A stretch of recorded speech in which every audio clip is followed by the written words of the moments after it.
Home Secretary, I need to just clarify some of the responses you've just given to Diana Johnson.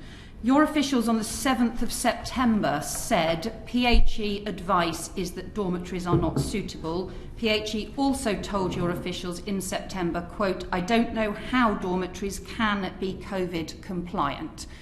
Are you saying that you did not know about that PHE advice? Well, I'm saying that through the advice that came to me, we as a department were absolutely believed that we were taking... Did you know? But it's, this is really important that we don't have any misinformation about this.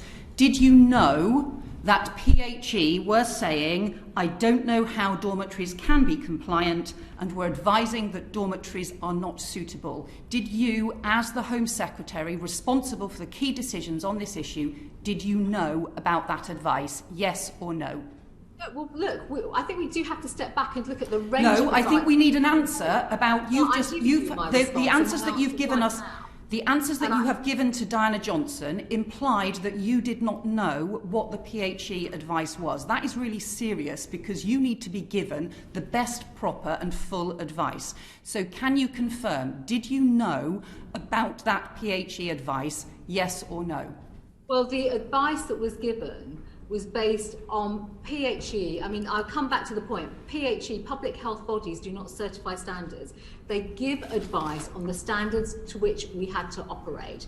And it is on that basis that decisions were taken and officials... I've got the copies of the advice here.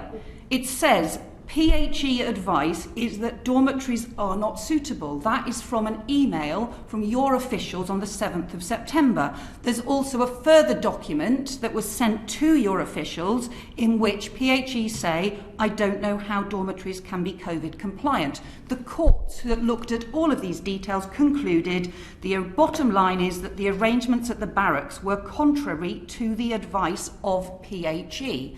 So all of this is clear, it's copper bottom.